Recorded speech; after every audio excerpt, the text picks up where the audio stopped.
Dr. Brown, pleasure to see you here at ASH. I mean, look at this. Everybody is around, running around, and we're back to normal. It is. It's very exciting. And being back to normal means we have more data in CLL. And I'd like just to learn from you about a couple of things that really struck you as interesting and really clinically relevant for listeners and viewers.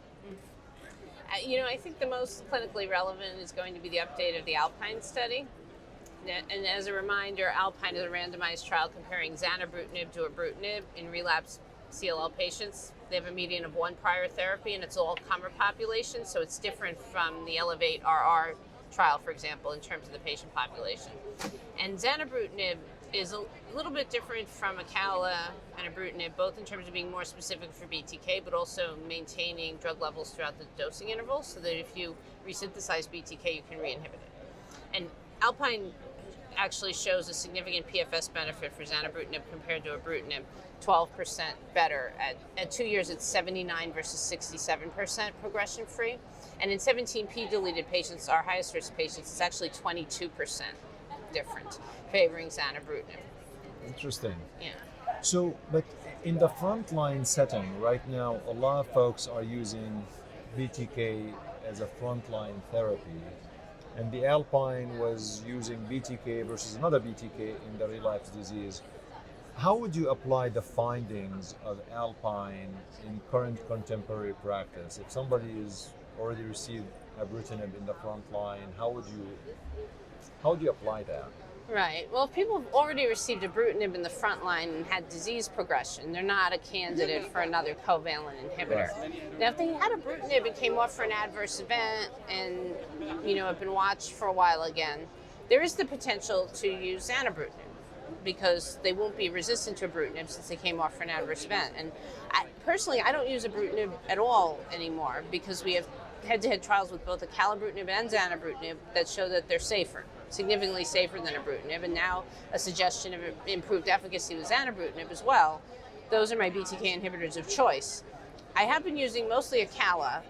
We still don't have an approval from the FDA in CLL for zanubrutinib, but hopefully that's going to come soon, and I'm going to use a lot more zanubrutinib, even in the frontline setting. You're saying zanubrutinib is a little bit more safe in terms of AFib we're talking, hypertension, the cardiovascular? Right, well, so AFib was 5% with Zanu versus 13 with ibrutinib, so definitely significantly better. Fewer cardiac serious adverse events, many fewer discontinuations due to cardiac issues, 1 versus 14 with ibrutinib. No deaths, and 6 deaths with ibrutinib related to cardiac issues.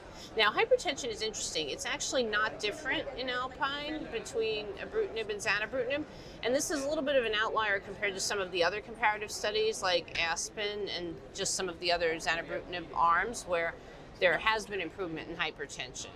So we don't really know why that is, or if there could be one that emerges later. But right now it's equal.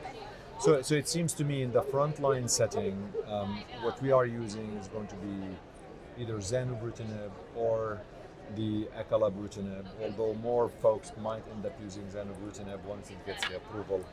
Then moving to the relapsed disease, do we feel, is venetoclax your go-to agent right now? Are you using any venetoclax in frontline at all? I actually use a lot of venetoclax in frontline. I am a fan of time. Outside clinical trials? Outside clinical trials, yeah. Right now we're doing a big clinical trial, but before that I was using a lot of venetoclax frontline. So how did you decide? For viewers, they get this frontline patient in front of them. I think hopefully all of us realize the use of chemotherapy is very, very, very minute at this point. How do you decide BCL2 inhibitor versus BTK? Right. Well, a certain amount of it is patient preference. But in terms of CLL features that push me one way or the other, the time-limited regimen really, I think, tends to be favored more by younger, fitter patients. It's a little bit more work, but then they're off therapy for many years. And those with low-risk disease, mutated IGVH, for example, can sustain their undetectable MRD that they achieve with that 1 year of therapy for a very long time. So they're off drug for a very long time. And then there's the potential to repeat it. So you haven't really lost anything. If you use continuous BTK inhibitor, there are toxicities, and then if the disease progresses on that, you've lost that class of drug. You can't repeat it. Yeah. My last question, I'll let you go back to a very busy ASH, is the Pandora's box. You probably knew it, I mean, it's MRD. All right. And do you feel that, I mean, we obviously have a lot of studies, MRD and CLL. In clinical practice, are we ready to use MRD, whether we're de-escalating, escalating, changing, shifting, or it's not ready yet? Not really ready yet.